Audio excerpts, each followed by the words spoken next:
Cooper Hodges has become a bit of a hype man this training camp. A rookie from Baker County, getting the fans pumped up inside the bank this morning for a special practice at EverBank Stadium. Yes, let's all get used to saying that now. That's what it's called now. It's funny, up until last year, I was kind of worried TIAA might have been a jinx after the great final season as EverBank originally in 2017.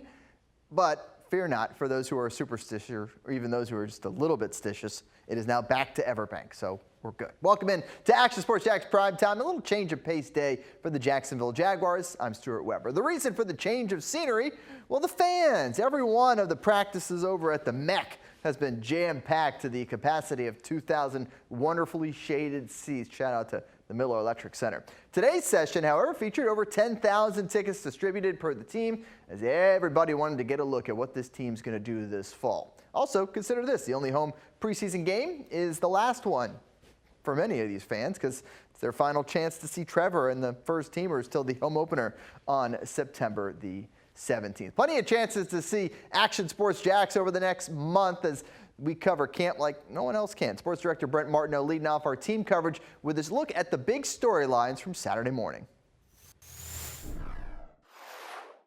A newsworthy Saturday inside the stadium practice for the Jacksonville Jaguars. And here's the deal. You don't want a newsworthy practice because it usually relates to injuries. And it certainly does when it comes to star cornerback Tyson Campbell. Campbell left practice on Saturday morning. He now enters concussion protocol after getting kneed in the back of the head or neck area during a pass play. So obviously something to keep an eye on. It looks like Tyson Campbell will miss some time, and we'll monitor how the Jaguars star corner is going to make it through the rest of the month of August and get to the regular season. Also a scary situation last week for guard Tyler Shatley, the most tenured player in the Jacksonville Jaguar, went into AFib. Here's Doug Peterson on how that has settled down and they're handling it. Shatley is a little different. After practice the other day, he went into AFib. So we got him right away, got him treated. He's fine. He's okay. He's with the team. You know, everything's calmed down until he's cleared. You know, he'll just work on the side and all that. But from a health standpoint, he's good. A couple of other notes to keep an eye on. Rayshon Jenkins did not participate a lot in the team drill. No word from the team why, but he certainly wasn't in a lot of the action on Saturday morning. And kicker Brandon McManus was not at practice on Saturday. He's in Canton, Ohio for a teammates induction into the Pro Football Hall of Fame. At Jags headquarters, I'm Brent Martineau, Action Sports Jax. Brent mentioned Tyler Shatley's abnormal heartbeat, or AFib, and the NFL is certainly on high alert when it comes to all things related to the heart after Damar Hamlin's scare a season ago. Hamlin, by the way, cleared in the offseason. He is back to making plays for the Buffalo Bills in their training camp. More from Brent Martineau and friends. ESPN 690, your place to go for that every weekday 3 to 6 o'clock. And if you missed the show, any of the social media channels allow you to go and watch and listen what you missed. The Jacksonville Jaguars select Tank Bigsby, running back out of Auburn. Another year and another running back drafted by the Jacksonville Jaguars. Always cool to have the greatest back in franchise history making the pick. Shout out Freddie T. Tank Bigsby going in the third round back in April. 1 year ago, the question was, how do Travis Etienne and James Robinson share the carries in this offense? This time around, a little different. Etienne, your established #1 guy and the security blanket of QB Trevor Lawrence, but Bigsby's performance in training camp showing some tough running and burst that you would expect out of a first-year player needing to earn every carry he gets. We caught up with the former Auburn Tiger on making the transition to the pro game. I just got out of college. So, you know, down in Auburn, you know, we hit it hard, and Coach Doug hit it hard right now, but it's the mental part again. So we're building and we're playing fast, so I'm kind of used to the work. I'm having a hard time figuring what you're going to do in September, how much they'll use you, where they're going to use you. I know they want to bring you in for the power part of it, but you do so much more than that. Yes, sir. Are you a little curious at what your role is going to be? No, sir. They haven't told me anything. I just come and bring my best foot every day. I work, and then when time comes, I get the opportunity. I'm going to use the most of it and then do what I have to do for the team. The other day, there's a video of you catching like 4 footballs. You know, everybody talks about running backs and their legs. The hands are pretty good for Tank Bigsby. Yes, sir. I always worked on my game with the catching the ball since I was little. Unfortunately, I didn't get to use it at Auburn, but hopefully I showcase this here and just do what I have to do. We've got a lot of guys over the years that have been underrated in that part of it, coming out of school, maybe because they weren't used like in that role. I mean, do you see yourself being able to contribute pass catching? Yes, sir, I can. I can catch the ball. I feel like real good, so I just keep taking advantage of the opportunities that I get.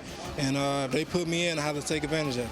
Young guy, but you got another young guy in Travis in that room. Then you got some veterans too, with Jamichael and DeErnest, and obviously Snoop's a young guy. What's that like? What's the mesh like between your room? We great. We click great. We always compliment each other, and we work. We always tell each other how we gotta.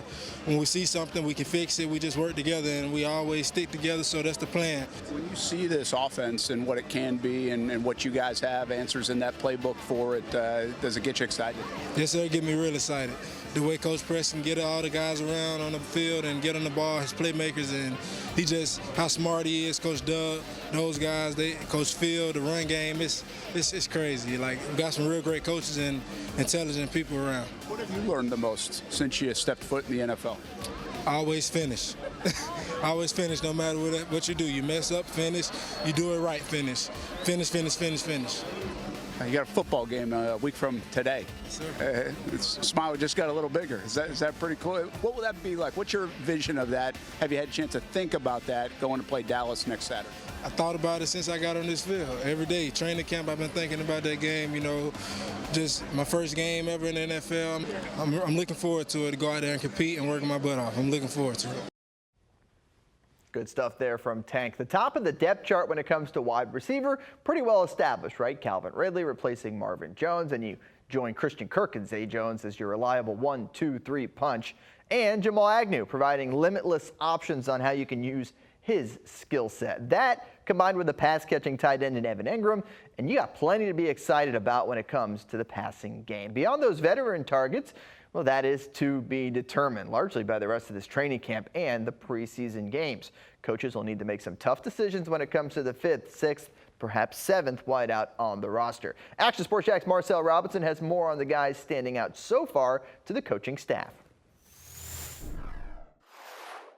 Not long ago, everyone was crying, wishing, and praying for the Jaguars to find some wide receivers, some weapons for Trevor Lawrence to throw to elevate this offense to a new level. Well, that's no longer the case. Of course, enter Calvin Ridley, but it's not just about Calvin Ridley. This wide receiver room is deep. I see Kevin Austin a little bit flashing and doing some really good things. You know, even Elijah Cooks is making some plays. Big, tall guys. Him and Jacob Harris both are big, tall guys, and obviously Tim Jones kind of picking up where he left off a year ago. And the other guys are still learning and improving. But I think Kevin's been the one that has done a really nice job, kind of embracing that second year, coming in, understanding what we're asking him to do in his role, and again, it's it's a big training camp for him and many of those guys. We talk about weapons. It's not just about the wide receivers. The tight end room, deep. Evan Ingram just got paid, and even the rookie Brenton Strange is coming on, and we can't forget about the running backs. Bottom line, this offense has the recipe to be dynamic and explosive come this season. At the bank, Marcel Robinson, Action Sports Jax. Thank you, Marcel. As always, be sure to be a member of Mr. Robinson's Neighborhood. Go follow him on the Twitters at Marcel AS Jax is the place to do just that. Of course, he'll be among the reporters we have on training camp the rest of the way. And every weeknight at 11:15, we bring you First and 10 training camp. It's a good little program. We talk all things Jaguars and how things are going, the battles, the players, the storylines, all things Jaguars training camp. Catch it during the week on CBS 47 and Fox 30. Action Sports Jax Primetime, Saturday at 10:30 on Fox 30.